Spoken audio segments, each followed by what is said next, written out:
ದೆಹಲಿಯ ಗದ್ದುಗೆಗೆ ಬಿರುಸಿನ ಮತದಾನವಾಗ್ತಾ ಇದೆ. ಮಧ್ಯಾಹ್ನ 1 ಗಂಟೆವರೆಗೂ ಕೂಡ 33.31% ವೋಟಿಂಗಲ್ಲಿ ನಡೆದಿದೆ.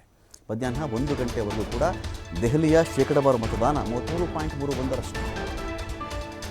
ದೆಹಲಿ ವಿಧಾನಸಭೆಯ 70 ಸ್ಥಾನಗಳಿಗೆ ನಡೀತಾ ಇರತಕ್ಕಂಥ ಎಲೆಕ್ಷನ್ ಇದು. ಸಾಯಂಕಾಲ 6 ಗಂಟೆ 30 ನಿಮಿಷದವರೆಗೂ ಕೂಡ ಒಂದೊಂದು ಅರ್ಧ ಗಂಟೆ ಜಾಸ್ತಿ ಮಾಡ್ದಂಗೆ ಕಾಣಿಸ್ತಾ ಇದೆ. 6 ಗಂಟೆ 30 ನಿಮಿಷದವರೆಗೂ ಕೂಡ ಮತದಾನಕ್ಕೆ ಅವಕಾಶವನ್ನು ಆಯೋಗ ಕೊಟ್ಟಿದೆ. ಇಲ್ಲಿ ಸಂಜೆ 6 ಗಂಟೆ 30 ನಿಮಿಷ ಆದ ಮೇಲೆ ದೆಹಲಿ ಅಖಾಡದ ಚುನಾವಣೋತ್ತರ ಸಮೀಕ್ಷೆಗಳು ಹೊರಬೀಳ್ತವೆ. ಸತತ 10 ವರ್ಷಗಳಿಂದ ಅಧಿಕಾರದಲ್ಲಿರೋದು ಆಮ್ ಆದ್ಮಿ ಪಾರ್ಟಿ.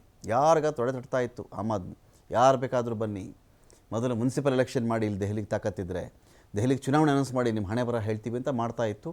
ಅದೇ ಸ್ಥಿತಿಯಲ್ಲಿ ಸದ್ಯಕ್ಕೆ ಆಮ್ ಆದ್ಮಿ ಪಾರ್ಟಿ ಇಲ್ಲ. ಕಾರಣಗಳು ಬೇಕಾದಷ್ಟಿವೆ. ಅಬಕಾರಿ ನೀತಿ ಅಕ್ರಮ, ಒಂದಷ್ಟು ಜನ ಜೈಲಿಗೆ ಹೋಗಿದ್ದರು, ಇನ್ಕ್ಲೂಡಿಂಗ್ CM ಅರವಿಂದ್ ಕೇಜ್ರಿವಾಲ್ ಅವರೇ ಜೈಲು ಮುಖ ನೋಡಬೇಕಾಯಿತು, ಸಿಸೋಡಿಯಾ ಜೈಲು ಮುಖ ನೋಡಬೇಕಾಯಿತು, ಇನ್ನೂ ಅನೇಕರು ಇದರಲ್ಲಿ. ಸೊ ಇಷ್ಟೆಲ್ಲ ಜನ ಜೈಲು ನೋಡಾದ ಮೇಲೆ ಇದೇ ವಿಚಾರ ಚುನಾವಣಾ ವಿಚಾರ ಆಯಿತು. ಜೈಲಿಗೆ ಹೋಗಿದ್ದರು, ಭ್ರಷ್ಟಾಚಾರ ಮಾಡಿದರು, ಇಂಥ ಪಾರ್ಟಿನ ಆಯ್ಕೆ ಮಾಡ್ತೀರಾ ಅಂತ. ಬಟ್ ಅರವಿಂದ್ ಕೇಜ್ರಿವಾಲ್ ಇವತ್ತಿಗೂ ಸ್ಟ್ರಾಂಗಾಗಿ ನಂಬ್ಕೊಂಡಿರೋದೇನು ಅಂತ ಹೇಳಿದ್ರೆ, ನಾವು ಕೊಟ್ಟಿರ್ತಕ್ಕಂಥ ಉಚಿತ ಯೋಜನೆಗಳು, ಶಿಕ್ಷಣಕ್ಕೆ ಮಾಡಿದ್ದೀವಿ, ಪ್ರಯಾಣಕ್ಕೆ ಮಾಡಿದ್ದೀವಿ, ನೀರಿಗೆ, ಎಲೆಕ್ಟ್ರಿಸಿಟಿ ಬಿಲ್ಗೆ ಇಷ್ಟೆಲ್ಲ ಯೋಜನೆ ಕೊಟ್ಟಿದ್ದೀವಿ, ಒಂದೊಳ್ಳೆ ಕ್ಲಿನಿಕ್ ಮಾಡಿದ್ದೀವಿ ನಾವು, ಈ ವಿಚಾರ ಎಲ್ಲ ಇದೆಯಲ್ಲ, ಇದನ್ನು ನಂಬ್ಕೊಂಡು ಆಮ್ ಆದ್ಮಿ ಪಾರ್ಟಿ ಇದೆ. ಆದರೆ ಅದು BJPಯ ಭ್ರಷ್ಟಾಚಾರದ ಆರೋಪವನ್ನು ಓವರ್ಟೇಕ್ ಮಾಡಿ ಅದು ನಿಂತ್ಕೊಳ್ಳುತ್ತಾ, ಅಥವಾ ಈ ಎಲ್ಲ ಯೋಜನೆಗಳನ್ನು BJPನೇ ಓವರ್ಟೇಕ್ ಮಾಡುತ್ತಾ ಎನ್ನುವುದರ ಆಧಾರದ ಮೇಲೆ, ಅಂದರೆ ಮತದಾರನ ಮೈಂಡಲ್ಲಿ ಯಾವುದನ್ನು ಯಾವುದು ಓವರ್ಟೇಕ್ ಮಾಡಿದೆ, ಯಾವ ಆಲೋಚನೆ ಓವರ್ಟೇಕ್ ಮಾಡಿದೆ ಎನ್ನುವುದು ಈ ಎಲೆಕ್ಷನ್ ಹಣೆ ಬರಹ ಡಿಸೈಡ್ ಮಾಡುತ್ತೆ. ಆಮ್ ಆದ್ಮಿ ಪಾರ್ಟಿಗೆ ಹ್ಯಾಟ್ರಿಕ್ ಅನಿಸಿದೆ. ಇಲ್ಲಿ 3ನೇ ಬಾರಿಗೆ ದೆಹಲಿ ಗದ್ದಿಗೆ ಏರಬೇಕು ಅಂತ ಪ್ಲಾನ್ ಮಾಡಿಕೊಂಡಿದೆ.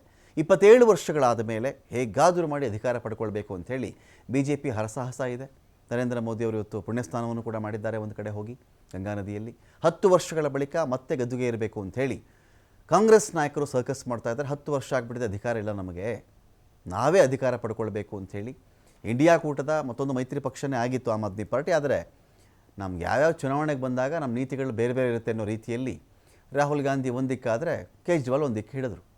ಇದೀಗ 10 ವರ್ಷಗಳಾದಮೇಲೆ ತಾನೂ ಅಧಿಕಾರಕ್ಕೆ ಹಿಡಿಬೇಕು ಅಂಥೇಳಿ ಆಮ್ ಆದ್ಮಿ ಓಟಕ್ಕೆ ಕಾಂಗ್ರೆಸ್ಸೇ ಬ್ರೇಕ್ ಹಾಕುತ್ತಾ, ಇಲ್ಲ ಕಾಂಗ್ರೆಸ್ನ ಓಟಕ್ಕೆ ಆಮ್ ಆದ್ಮಿ ಬ್ರೇಕ್ ಹಾಕುತ್ತಾ, ನಿಮ್ಮಿಬ್ಬರೂ ಬೇಡ ನಮಗೆ ಅಂಥೇಳಿ BJPಯವರನ್ನೇ ದೆಹಲಿ ಮತದಾರ ಸೆಲೆಕ್ಟ್ ಮಾಡ್ತಾನೆ ಗೊತ್ತಿಲ್ಲ.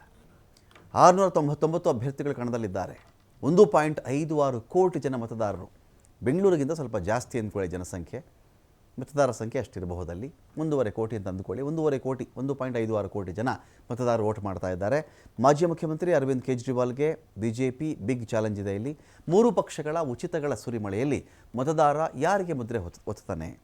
ಆಲ್ರೆಡಿ ಉಚಿತ ಅಂತ ಹೇಳಿ ಅದನ್ನು ಪ್ರೂವ್ ಮಾಡಿರ್ತಕ್ಕಂಥ ಆಮ್ ಆದ್ಮಿಗೆ ವೋಟ್ ಹಾಕ್ತಾನ, ಅದು ಕೊಡ್ತೀವಿ ಇದು ಕೊಡ್ತೀವಿ ಅಂತ ಈಗೀಗ ಬಂದು ಜೋರಾಗಿ ಮಾತಾಡ್ತಾ ಇದ್ದಾರಲ್ಲ BJP ಆರ್ ಕಾಂಗ್ರೆಸ್, ಇವ್ರಿಗೆ ವೋಟ್ ಹಾಕ್ತಾನ ನೋಡಬೇಕು. ದೇಶದಲ್ಲೇ ಮೊದಲ ಬಾರಿಗೆ ಉಚಿತ ವಿದ್ಯುತ್, ಉಚಿತ ಕುಡಿಯುವ ನೀರು ಘೋಷಣೆ ಮಾಡಿದ್ದು ಆಮ್ ಆದ್ಮಿ ಪಾರ್ಟಿ.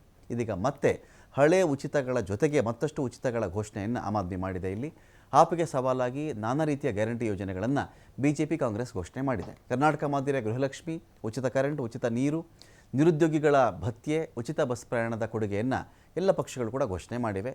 ಏನು ಮಾಡ್ತಾನೆ ದೆಹಲಿ ಮತದಾರ ಅಂತ ನೋಡಬೇಕಾಗತ್ತೆ.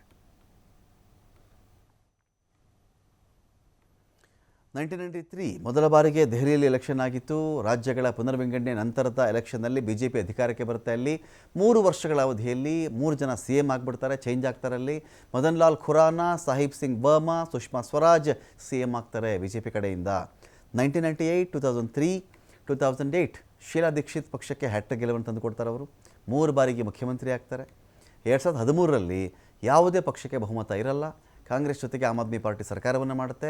49 ದಿನಗಳ ಬಳಿಕ ಕೇಜ್ರಿವಾಲ್ ಮುಖ್ಯಮಂತ್ರಿ ಸ್ಥಾನಕ್ಕೆ ರಾಜೀನಾಮೆ ಕೊಟ್ಟುಬಿಡ್ತಾರೆ. ಬಳಿಕ ದೆಹಲಿಯಲ್ಲಿ ರಾಷ್ಟ್ರಪತಿ ಆಳ್ವಿಕೆ ಇರುತ್ತೆ. 2015 ಆದಮೇಲೆ ಸತತ 2 ಬಾರಿ ಅಧಿಕಾರಕ್ಕೆ ಇರೋದು ಆಮ್ ಆದ್ಮಿ ಪಾರ್ಟಿ.